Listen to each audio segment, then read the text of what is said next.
Hi there, and welcome to Cosmic Soul Alignment. And today we are welcoming back a familiar face, the always witty and wonderfully spirited medium Suzi Samuel. And the last time she joined us, her stories from the other side had us laughing and gasping and seeing mediumship in a whole new light. And she's back with more tales that prove spirit has just as much humour as heart, and that messages from beyond aren't always solemn. Sometimes they're downright entertaining. So welcome back, Suzi. It's lovely to have you back on the show. Thank you, Dawn. It's absolutely lovely to be here with you again, and I'll try and live up to that introduction. Well, you call yourself the witty medium, and I see that out on the internet, Suzi Samuel, witty medium.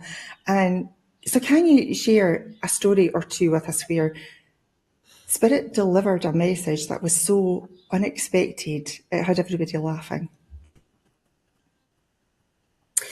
Well, I've got one that, oh God, looking up again. I've got one that I'm not sure if it had everyone laughing, but it was, I didn't know if they were playing a joke on me. I didn't know what was happening.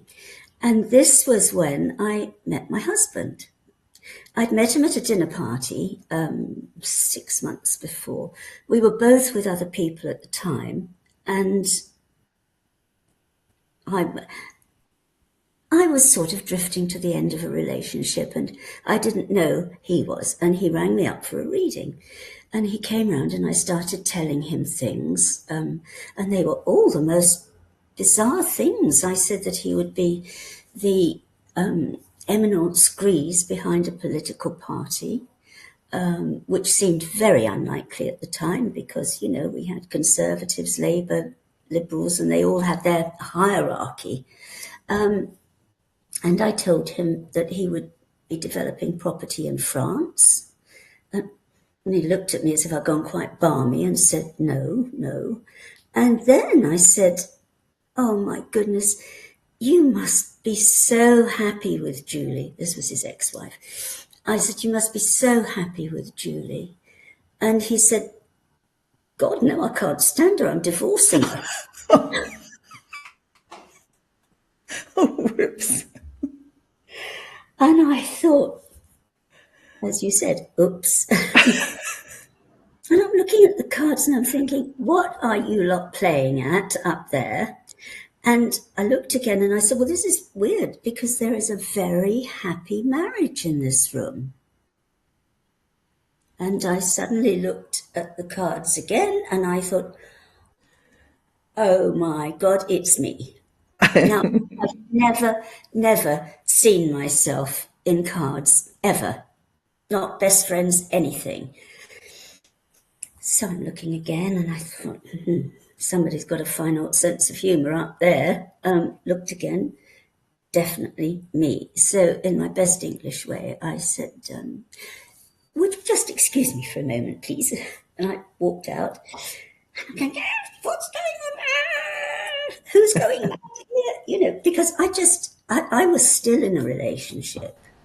And then it turned, and also the other things that turned out, he became Nigel Farage's number 2 for the South East in England for UKIP.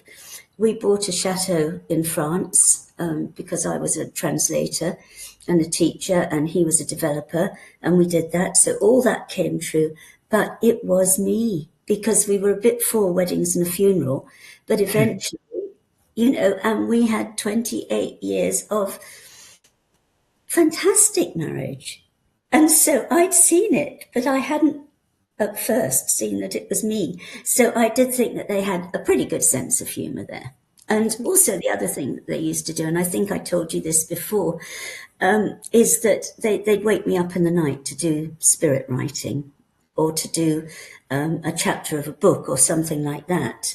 And we'd really be having some arguments there because they'd say to me, wake up.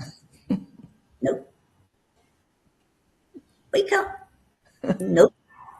And I would actually be arguing with somebody and say somebody, I don't know who it was, like the whole spirit world ganging up. And I'd be saying to them, no, I promise I'll do some writing in the morning. No, you won't get up now. And they really wouldn't let me go back to sleep until I got up and usually spirit writing. They did do it for the book, but it was usually spirit writing. So, I don't know, they do have a sense of humour. Definitely have a sense of humour. Oh, and one of the best ones was my grandmother. She had a wonderful sense of humour in real life anyway. And we were doing this development in France. And, oh, God, it was a nightmare. I mean, forget, what was it, a year in Provence or something. Working in France. Sorry, everybody in France. I love you. I love your country. I love everything. But the red tape is quite incredible. And we were so held up with a lot of things. And we didn't know what exactly was holding us up, right? It was just that everything was running late. And I said to Gran one day, oh, Gran, what's going on here? And she said, in a very serious tone, beware the man in the black hat. Mm-hmm. And so I thought, well, what's she doing watching old cowboy and Indian films where the baddie always wore the black hat and the goodie always wore the white hat, And so every time I asked her, beware the man in the black hat. So, okay, I've let it go, the rest of it. And in France, you have somebody called a géomètre. And the géomètre is a government-appointed person who does measuring, right? They actually have a government-paid measurer in France. And we had a chap who was right out of central casting, and he had a little pencil moustache, and and he was very neat and very sort of a bit like Mr. Bean, that sort of. And so anyway, he used to come, and I would say to him, Monsieur, whatever his name was, how long is this going to take? And it was always 15 jours, madame, a fortnight, 15 jours, madame. And I was getting really pissed off with this, sorry, bad language, but I really was getting a bit fed up with it.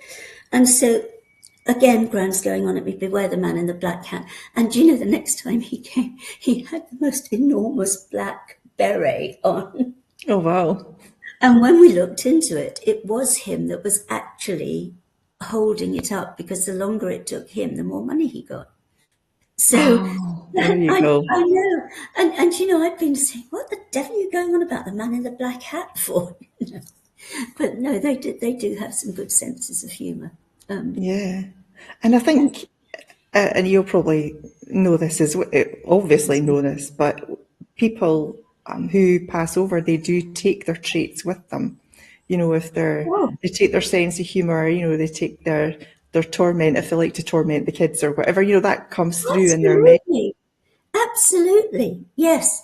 I mean, my mother was a good example. Well, I don't know if she's a good example, because she was a pretty awful woman. But, whenever, no, seriously, she was. Oh, dear. I won't say much more. But, whenever, she has very rarely come through to me. But if she does, it's a bit vicious. She was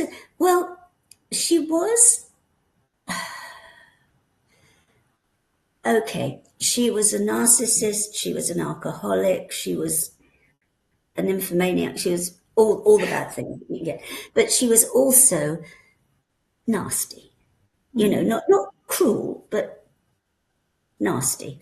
And so whenever something happens to me, that I do not excuse everything, saying it's coming through the spirit world. If I trip over a chair leg, I trip over a chair leg. But sometimes things happen and you think, why is this happening? Why is this going on? Why is this occurring? And usually if it's petty and a bit, I know it's my mother. And they do take the trays, they really do. Mm-hmm. Gran has a wonderful sense of humour, and she had, and she still has. And people say, I've heard so many people say, when people pass over, they become so nice and so lovely. And, there's only love up there, and people realize what they were like, and they're apologetic. Mm-hmm. And I look at them a bit and think, well, that's not actually been my experience all the time. Right. Because I have found that if there's a joker around, fine. If there's somebody who's a bit miserable, fine. But I honestly don't think people change that much. I think the change comes more through reincarnation, if you like. And I don't know that much about it. I have friends who know so much about it. But I think that you can make good things that happened in a previous life. I think you can evolve that way. But I don't think when you first, when you cross over, I don't think you change that much. I really don't. Which is why, and I think I might have said this before, because I've got to the stage, I'm such an old lady now. You know how old ladies tell the same story over and over again. Yes. And I have this horrible feeling that's me doing that. But I knew an old lady, an old medium, who was fantastic. And she was, because I often think the very best mediums are more simple people. And I don't mean that in a nasty way, but just people with a more simple life who can accept it more. I mean, I had a terrible time when I started because they must have almost given up with me, because every time a message came through, I'd be questioning and saying, well, is that really from you, or what's happening? Or, so they must have really had a hard time. But this old lady was telling me about Ouija boards and things like that. And she said that the reason we have guides is to get us up through the astrals, right, through the astral planes. Because the worse you are, the lower astral plane you go to. And so if you dabble, you will get sometimes stuck with the baddies, and that's what opens the portals and blah, blah, blah, blah, right? Okay. Mm-hmm. So that to me meant that bad people did not change that much. If they're, as dear old Mrs. Caesar put it, if they're stuck in the astrals, it means that they haven't actually become these loving, wonderful characters, so sorry for what they've done. Ted Bundy or somebody like that. He has immediately said, oh dear, I feel so dreadful for killing all those loads and loads and loads of college girls, and oh, I didn't mean to do it, and I was a bad person. It means he's still thinking about it, stuck on the astrals, But I had a friend, I was just thinking of jokes that they play on you. And I had a friend called Ali. She was a beautiful girl, and she was a psychic powerhouse, but she had no control. So she was always getting herself into scrapes with the other side. And she called me one morning at about 2:30 in the morning. And she said, oh my God. And I said, what's the matter? And she sounded all muffled. And I said, are you all right? Are you having some sort of seizure?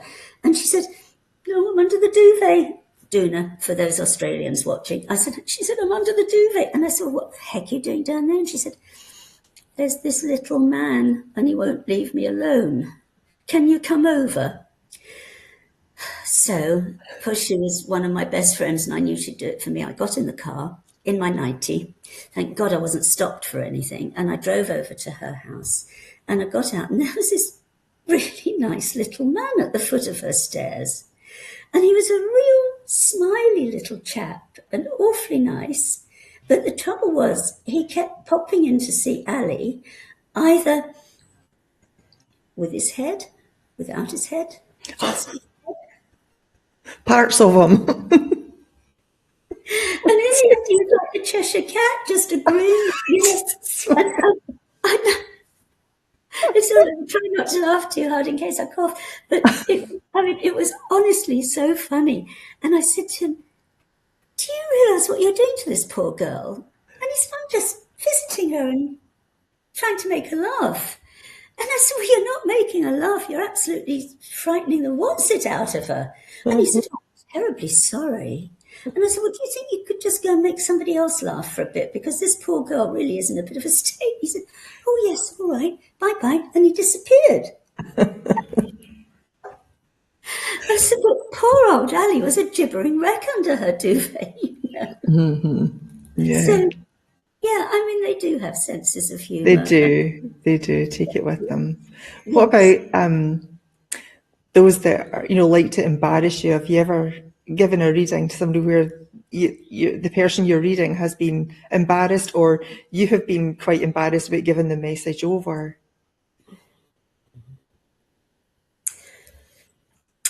Generally, if there's something you get that, if there's something you get that your client doesn't want you to know, they will give it in a sort of almost coded form. Mm-hmm. Right? So that I had a friend who was, she was a really good friend, and she was also a fantastic businesswoman. And she was having this steaming hot affair with this guy. And I knew most about it because I was her alibi quite a lot, because her husband was an absolute beastly person. He was horrible, horrible, horrible. And she was such a successful businesswoman. So we'd do a reading. Everything about the love life would come out, right? No problem. The minute we got on to business, it would all be in code almost. Things that she could relate to, but I couldn't. And I'd say to her, is this help? You have no idea how accurate you are, she would say. And I didn't really have a clue what I was saying. Mm-hmm. So it's very interesting. The embarrassing thing at the moment is, or being wrong, totally wrong about something. I have a very dear friend in Canada who she does soul readings. She's also a trained psychologist, and so she is amazing. And she and I we've never met, but we're a bit like that. What was it? Letters to something Baker Street, or whatever that book was, where they'd never met, but they were good friends. Okay. And she is one of my dearest friends. And she has this old father, and he's well in his 90s. And to cut a long story short, he won't die.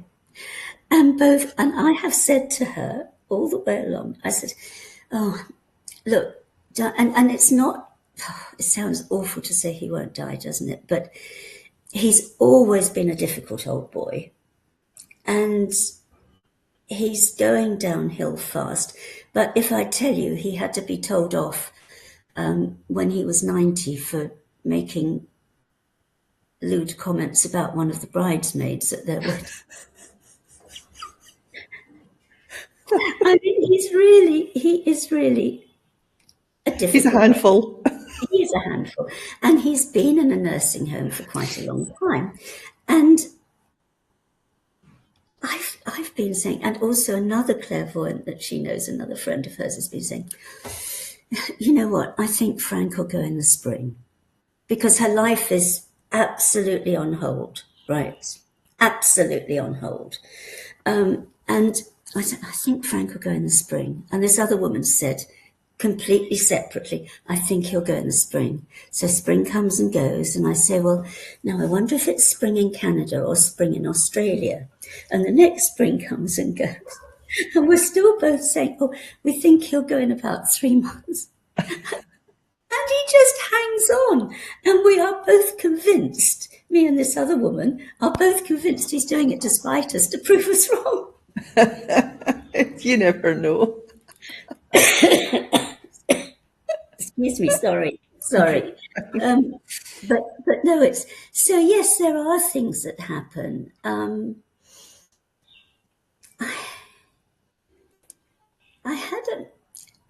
I did have a client that came to me, and this was very embarrassing. I'd read for her daughter, mm-hmm. and I picked up everything for her daughter. You know, it was a really, because you get readings where you get a bit more inspired with some than with others. And with this girl, I told her so much that she could relate to and what was happening and all the rest of it. But the mother came to me and she said, "Oh, I'm very easy to read." She said, "Psychics find me very easy to read." So I started with a reading and I said, what I do at the beginning of a reading, I like to know if I'm on the right track. So I don't want information, but I do want a yes or a no, just to know I'm on the right track. And so I put the cards down and I said what I was seeing. And I said, is this making sense to you? No, not at all. Okay, that's fine. So, because sometimes it's all a bit of luck. They might have picked the wrong pile of cards, or I might have done something wrong. And I said, that's all right. We can reshuffle and have another go. And so, and honestly, it's never happened to me that with a reshuffle, I haven't been able to pick up. Occasionally it happens that I don't do it with the first lot. Reshuffle, fine. Okay. So the second lot went down. Is this related to you? No. No, not at all. Okay, let's have a third go. And so we put them down again. Same thing, 3 times. And in the end, I had to say to her, look, I'm very sorry. I'm obviously not picking up for you. Here's your money back, you know, and maybe somebody else will be able to help. But that was weird because it's the only time it's happened to me. The only time. Mm-hmm. Maybe she wasn't that easy to read then. Well, I had a feeling afterwards she was up a bit of a block. Yes, but that was highly embarrassing. Mm-hmm. But you know, generally it's all right. And yes, I get little messages from time to time, and I get a lot of "I told you so's." That's always a good one. If I was very worried about something a little while ago, very worried, and I was doing the spirit writing, and it was, you know, everything was telling me it was going to be all right, and this was going to happen, and that was going to happen. And, you know, I can understand people who come to me and I tell them things, and then they think, oh, well, she said that, but, oh, I can't imagine it's going to happen, right? Because I'm in such a mess, I don't know if it'll happen. And the spirit writing said to me, things will happen. It will seem like a miracle at the time, but things will happen, and it'll happen in 2 tranches. So this one thing will happen, and then a second thing will happen. And I'm thinking, oh, and time was really running out, really, really running out. And then blow me down, it happened. And so I did get a couple of, well, maybe you'll believe me now, you know, things coming, which was good. And also it's difficult with timings, I think. I had what I thought was a good friend. I'd known her 50 years. And I'd even gone over to America for the son's wedding and things like this. Really good friend, so I thought. And she was going to come and see us in Australia. God, I hope she's not going to watch this, but I don't think she will. And I was really a bit worried about her on a plane from America, which at that time was experiencing an extra whoosh of COVID, right? Mm-hmm. And my husband wasn't well. And so I thought, I mean, he had cancer and he wasn't very well. And so I thought, well, if she comes over with COVID, and so I said to her, look, would you mind very much doing a COVID test? When you get, because she wanted me to go to the hotel at 6 o'clock in the morning. She was going to stay at a hotel here, and she wanted me to go and pick her up. She wanted a couple of hours sleep and then for me to go and get her. And I said, look, you really need to take a COVID test before you meet David. And she said, well, what about if you come on your own? And can I hug you? And I said, well, no, because if I get it, David will get it. Take it back, yeah. Mm-hmm. Yes. So anyway, she's a very spoilt lady, and she said, well, can you bring me a COVID test?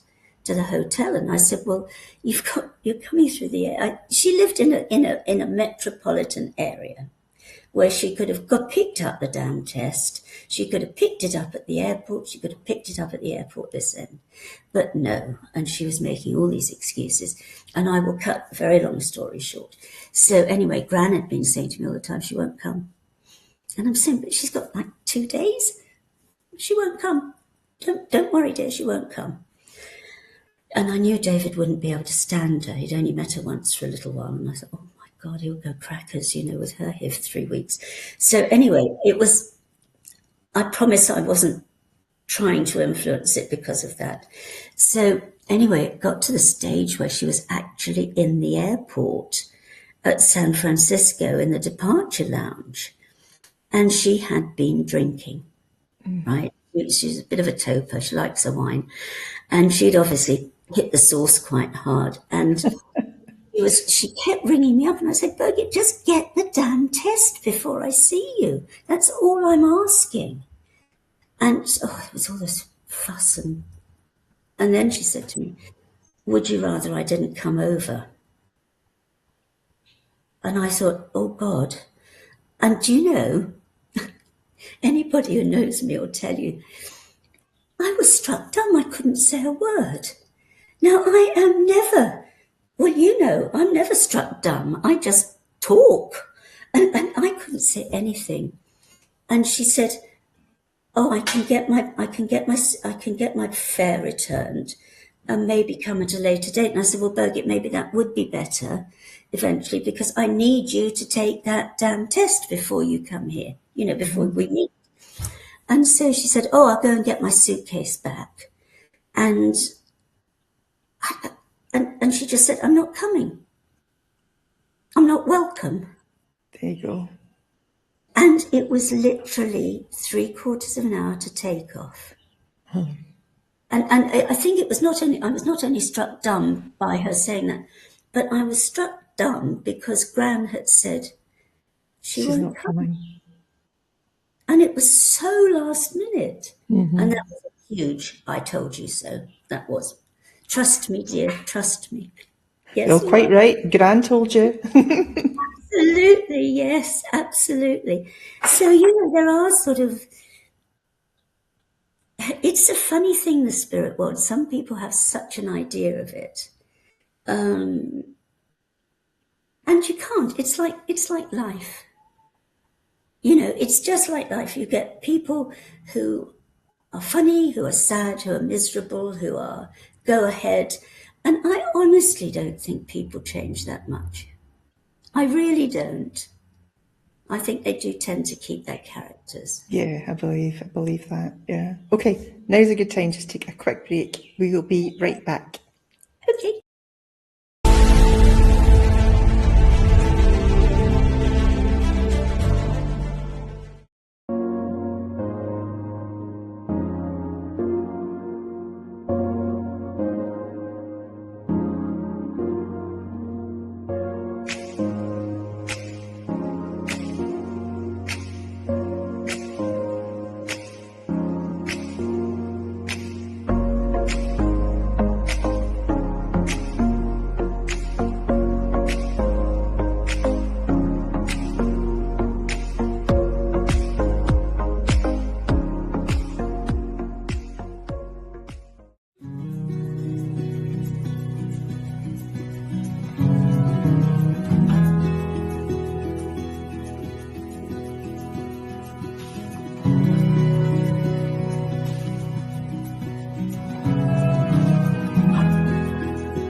Hi there. Welcome back to Hello. Cosmic Soul Alignment. I've got the witty medium, Suzi Samuel, with me today. We're talking lots of stories, lots of funny stories. First, I want to say something. Mediumship is something that I would like to develop, and I am aware of energy around me all the time. I get little, goosebumps on this side of the head, goosebumps on that side, goosebumps on the back. And I am constantly asking, and hello, welcome. Can you tell me who you are, or can you show me who you are? Nada, not a thing. So if you could pass a message over for me to say, tell her who it is in some way, that would be great. That would just be super. I will, my darling, with the greatest pleasure, but I think they choose their moments to come to you and to tell you. And sometimes we try a bit too hard to get through. And next time it happens, just be quiet and see who comes into your mind. Don't ask them. So, I mean, I do this. I say, who the heck are you? Who is it? But the best way to do it is just to be quiet and see who comes into your mind. And people say to me, how do you talk to spirits? And I said, it's not difficult. Sometimes, like with me, they have to give you a bloody great push, right? And do something quite dramatic. But generally, it's just an awareness. And eventually, I talk about thoughts and special thoughts. And people say to me, how do you make the difference between a thought and a message? And I say, well, I don't actually know that so much. It's just that I know it's a bit different from a thought. So knowing. To know it, yeah, it's different. It's a different kind of thought. It's like sometimes you have dreams and they are psychic dreams, and those psychic dreams are different from regular dreams in that they seem to be more coloured, more vibrant, more real, if you like. And I tend to get dreams that are leading up to something. And they're always, I'm having a dream at the moment about a house and a place. It's never quite the same, but it's always basically the same. And a garden. I'm having a dream about a garden. All right. And I know from past experience that somehow this is going to show itself, whether it does next year, in 3 or 4 years' time. But as I said, at my age, it better hurry up because, who knows. But yes, I think it is difficult. And sometimes I get very wrong who the person is. And that's a bit embarrassing because I have a very dear friend in England. I'm not going to say his name. Well, what shall I call him? I shall call him Simon. It's not his name. I like his name. And Simon was one of the first people I went out with after my first husband died. And we kept drifting apart, coming back, drifting apart, coming back. And then we realized that we were much better off as best friends. And he is my daughter's honorary godfather, and she went to his old school, and we are really, really good pals, right? But he is quite poorly at the moment. And I was in a cafe with David, my husband, a few months ago, and I was talking about Simon, and I said, he's really going through a hard time, poor thing, and I said, oh gosh, I wonder if he's dead. And because we only exchange emails, birthdays and Christmas, right? And just that minute, this bird, he was on top of a fountain thing, and this bird goes clonk on my head. So I said, good God. I said, is that Simon? And I said, if you're Simon, please could you do it again? There you go. time, David's looking a bit peculiar about the whole thing. And he said, well, because he knows him, and he said, if you are Simon, could you just do that one more time? And the bird comes and perches straight on my head. This time, I'm thinking, oh dear, poor Rod. Oh, Simon. But nobody heard that. You heard nothing. No, they didn't. And so I was absolutely convinced. And it was not long before Simon's birthday, so I sent him a happy birthday, thinking I'll never hear back. And I got one back in a couple of weeks, and I thought, this is ridiculous. So I had misjudged poor Simon's demise. Not content with that, about a year later, I was very aware of a presence in my apartment. And I knew it was a man, and I could not think who it was. And I kept saying, I knew it wasn't my father, because it was a different energy. I knew it wasn't a couple of other people, because they were a different energy. And I said, do you know what? I think it's Simon. And so I'm calling a couple of girlfriends and saying, do you know, I really think he's gone now. And they were calling me back over the next couple of days. Oh, I did this reading and Simon's definitely dead. And then I get another email. So the poor man, I keep thinking he's dead and coming through. And he's not. And he's not. Well, thank God. But so I do not know who that bird was. I really don't. So it was definitely someone. I think they were just messing with you. Yeah. Let's have some fun today. Oh, look, there's Suzi. Oh, yes, she looks like a good target. Let's do that. I'm sure. But, you know, it is difficult to know who they are. And it is. But I do think, just apart from Simon, I do think you just think quietly, and the name that comes to you is usually the one that's trying to get through. I will pass your message on, my darling. But that would be lovely. Mm-hmm. Yes, but I do think I do get images when I'm healing and other stuff. I get, the image that comes in to my mind's eye. I get that quite a lot, but with this, no, just nothing. And I do that, I because of the 3 areas on my head. I'm now of the understanding that it's 3 different beings, absolutely different sources of energy. So absolutely. I'm trying to, just sit with it, and it's usually when I'm sitting, at the TV at night. Usually quite late at night when I'm starting to get a little tired. That's when exactly because you're letting your guard down a little bit. Yeah. When you're getting tired, you're becoming more open. Yes, I think so. I think so. We'll get there. We'll get there. Absolutely, no problem.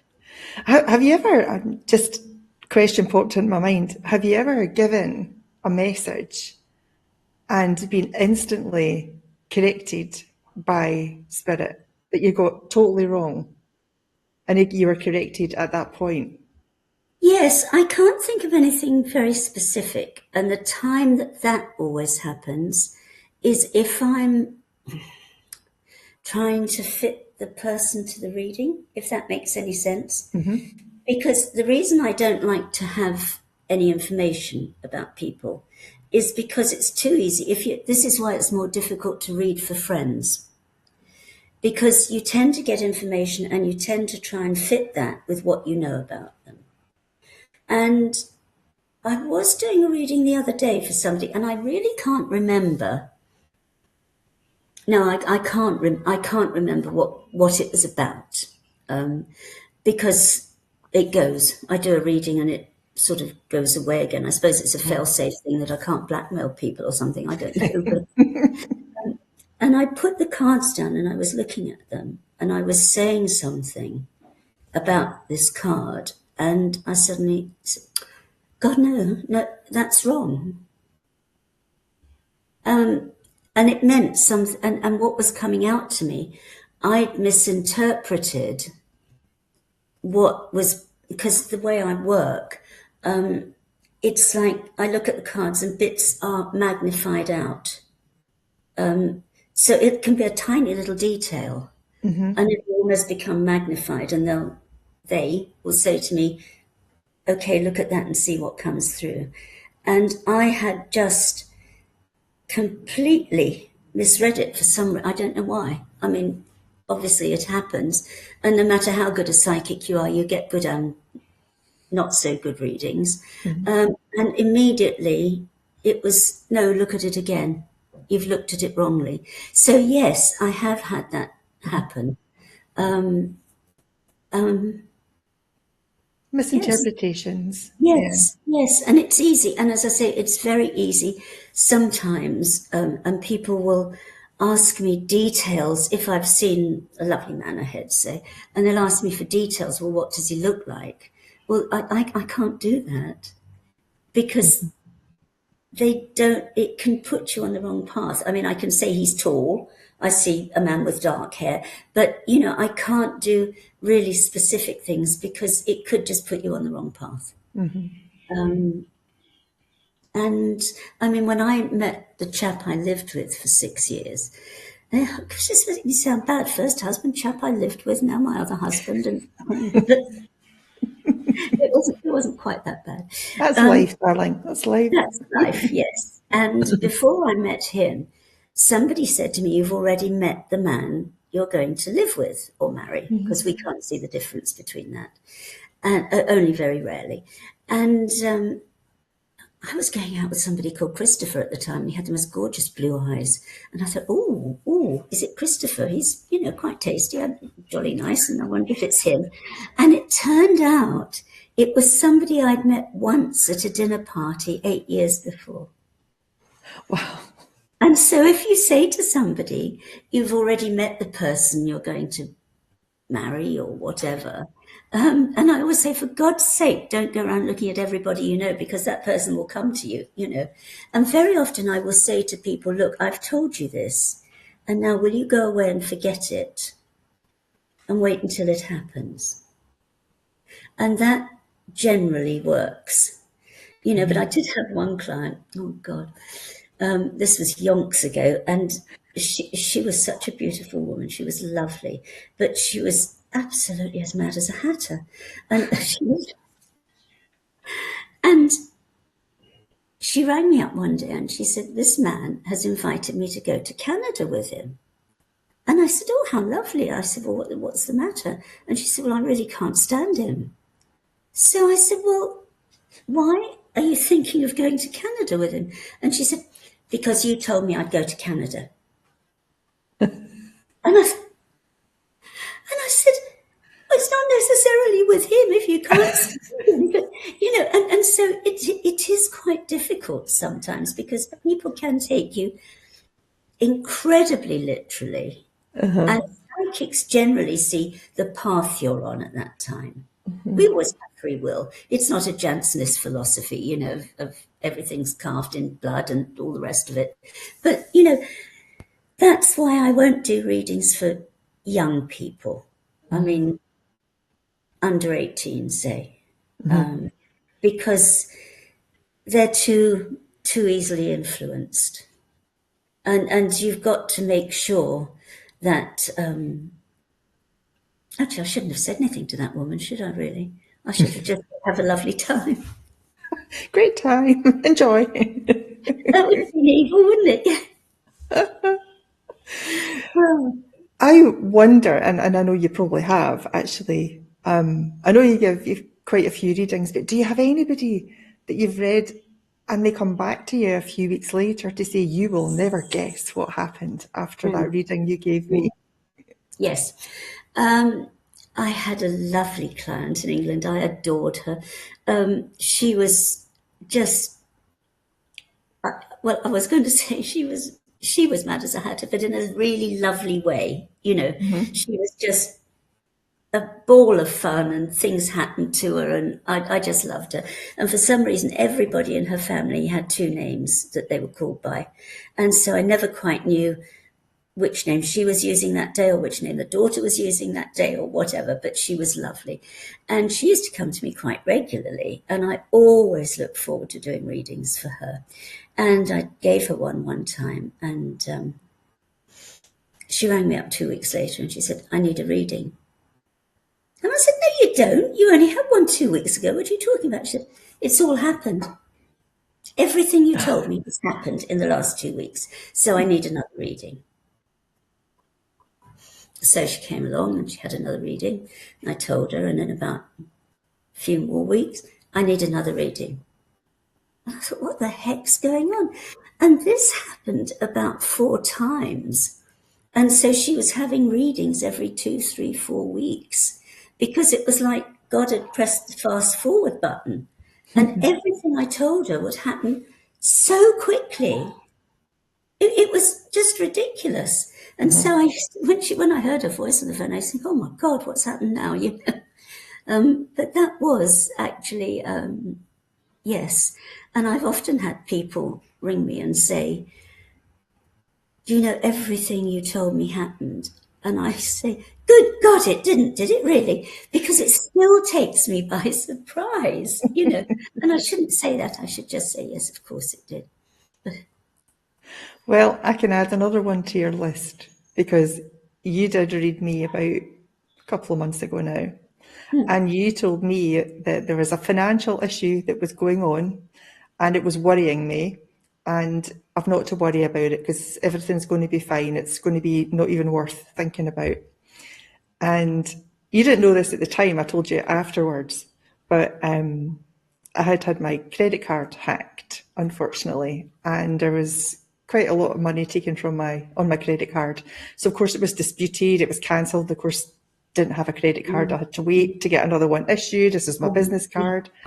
So it was quite a stressful time for me, but I went into my bank account just a couple of weeks ago and every cent that had been taken had been recredited back to my account. And I didn't even know it. It was just there for me to see. So that was amazing. Yeah, you got that one right. Yeah, she I certainly did. did. I did. Yay. Yes. Oh, excuse me. You got me coughing now. You're passing it on to me. Yes, I'm passing it on. Sorry. That's okay. I want to see if you can think about any reading that you did where you had quite an awkward message to pass on. Okay, I did one.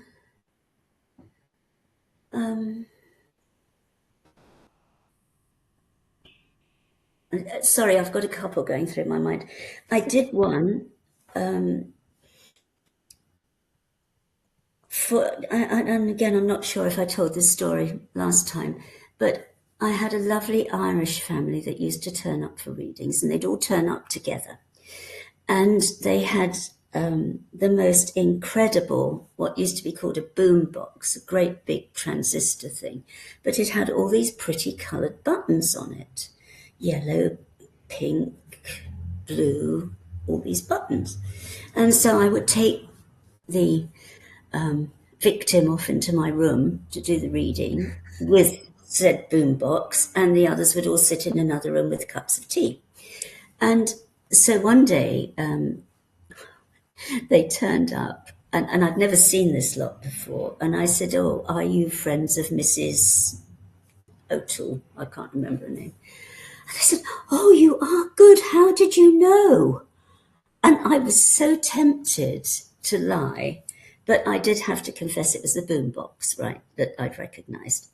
And so, anyway, this Mrs. O'Toole, not her name, I hasten to add, and I really can't say her real name because I can't remember it, but she was a lovely little lady, and she didn't live that far from me, but it was very difficult without a car. Right. And she said to me one day, I'd love to have a reading, but I just can't do all the, it was about 4 buses. And I said, well, you only live 5 minutes from me by car. I'll come to you. And she said, oh, that's wonderful. And so I went to her house or her flat, and she said she'd let me in. And there were all these rather quiet little men sitting there having cups of tea. And I went, and they all said hello, and I said hello, and they're all Irish. And we went and did the reading, and her husband was in prison. And I said to her, he's in prison. He didn't do what he's gone to prison for. And she said, she quickly turned this boombox off, right? And she said, no, he didn't, but, please. And I said, well, do something, appeal, because he's not guilty. And she said, I can't. And it was about the time in the 80s when the IRA were bombing the hell out of London. Mm-hmm. And there'd been a very serious bombing. And the IRA, or whatever the other one was, the Irish Liberation Army or whatever it was, had forced him to take the blame for this. Mm. And she was saying like this, because half the bloody IRA group sitting in her kitchen swigging tea, And so that was very difficult, because very awkward. It was very scary. Well, that was a very difficult one. Another one, when you get periods of hardship that are coming on ahead, normally you can use it like a weather forecast. So you say, look, there is a difficult period coming up. Take precautions about it, everything else. Or, you've got some really good time coming up. And so, make the most of it. But it can be very difficult to pass some messages on. But I tend to think that Spirit never give you things you can't handle. Well, that's true. I believe that. Yeah. Yes. Yes. You would be given it if you couldn't pass it on or deal with it. Mm-hmm. Yes. And people might say, oh, well, I thought you were supposed to tell everything. And I always cite Princess Diana as an example of this. And her clairvoyant was a fantastic one, and well-known one. And I'm sure that she would probably have said, it's not really a very good time to go to Paris, Diana. Stay clear of Paris or something. But she would not have seen the death. Mm-hmm. Because we don't see that. Yeah. And any client any psychic that tells you, oh, you've got 6 months to go, or you've got, you'll die when you're 58 or something like that, don't believe them, because it's just not. I believe that. I'm with you on that one.